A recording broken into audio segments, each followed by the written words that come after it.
What's going on, guys? Welcome back to WWE Network and Show, where I, Graham G.S. and Matthews, break down all the original content I watch on the WWE Network and on Peacock. And today we're talking the March 11, 2024 edition of Raw Talk. Megan Morant and Sam Roberts in the studio breaking down Monday's show, which I thought overall was actually a very strong show.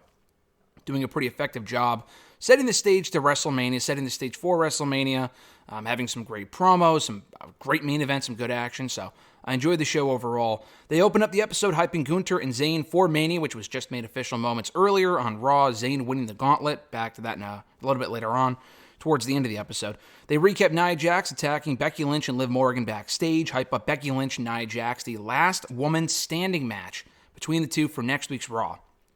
Before running down the other big headlines from Monday's show, including hyping up the tag team title ladder match for WrestleMania newly announced, Judgment Day defending in a six-pack tag team ladder match at WrestleMania, which sounds fucking like an absolute mess, but it sounds like it's going to be awesome, so whatever. But it sounds like it's going to be, just an absolute fucking mess of a match with 6 teams in there, and it's going to be a ladder match. That sounds nuts. They recap Damian Priest beating R-Truth. They hype up the tag team qualifiers for next week's show. We hear from DIY with Kathy Kelly backstage. Tommaso Ciampa says that Judgment Day should feel threatened in a situation like this, saying that they've held the championships hostage for the past year. Gargano says that DIY are the perennial underdogs and acknowledges that the Creeds have beaten them before. Back in, I don't think it was the Creeds' debut. I think it was the following match they had. The second match they had on Raw, they beat DIY. So they're looking to avenge that loss, which I think they will. They said winning the tag team championships at WrestleMania would be the dream. They've worked their entire lives for that moment. And Tommaso Ciampa, they're coming for the Judgment Day. Or Tommaso Ciampa says they're coming for the Judgment Day. Sam Roberts in the studio says that DIY and Awesome Truth might have to face each other despite the recent alliance between the two teams, because if they both qualify, they'll both be in the same match, along with New Day as well. I think all 3 teams, I think Roberts just kind of spoiled who's going to be winning each match. Not that it was overly unpredictable to begin with, but I do think New Day, DIY, and Awesome Truth all will advance, as they should. They replay the Cody Rhodes, Michael Cole segment with Michael Cole interviewing Rhodes on Raw. Great segment, I thought. And they preview the WrestleMania tag team match, Rock and Roman versus Rhodes and Rollins on night 1, as well as Roman and Cody on night 2 for the undisputed WWE Universal Championship. They replay the women's tag team title match with the Kabuki Warriors beating Shayna and Zoe to retain the titles. Dakota Kai, we hear from Damage Control backstage, but it's really just Dakota Kai because she's the mouthpiece for the group at this point.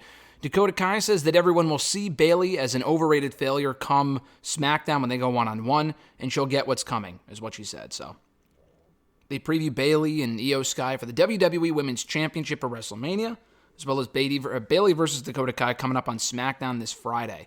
They also replay the Candice LeRae, Indy Hartwell, the finish to their tag team match against Maxine Dupree and Ivy Nile, with LeRae getting in Maxine's face and saying something about her dead brother. That might have been a step too far. I honestly wasn't really bothered by it. I thought it was a great angle. It wasn't really something you typically see in WWE. Some saying it felt forced. I mean, that's fine. I didn't really think so. I actually thought it was a really cool angle. I wouldn't do that shit all the time. It was Christian Cage-esque, and not that he's the first person to do that, but I thought it was a good way to kind of turn her heel, show that she has a sinister side sort of thing. She has been teasing a heel turn lately, so it wasn't completely random. But anyway, we hear from Candice and Indy afterward. Indy acts as if she didn't know what Candice said, and I think she's genuine. Her character isn't aware of what Candice said in the ring. She's kind of the babyface in the team. LeRae is sick of losing, so she resorted to underhanded tactics, so to speak.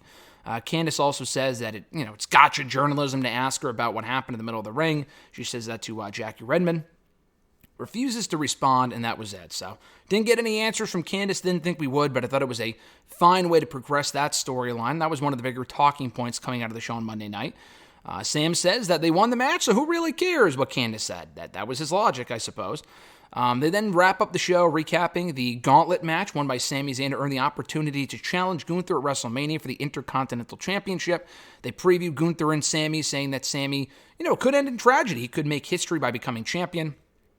Sam says it might be the most monumental Intercontinental Championship title change ever if he does indeed win, which is obviously arguable. But, you can make that argument, I guess, because Gunther has been champion for so long. But it could also end in tragedy if he loses. So they talk about that, and they also plug Braun Breaker and Baron Corbin, the Wolf Dogs, the NXT Tag Team Champions, for the bump coming up on Wednesday. Decent stuff here from Raw Talk per usual. I appreciate you guys checking out my review. Thank you for liking the video, dropping a comment, sharing the video, and subscribing to the channel for more daily content. Have an awesome one, guys. I'm Graham GSM Matthews, and I'll catch your ass down the road.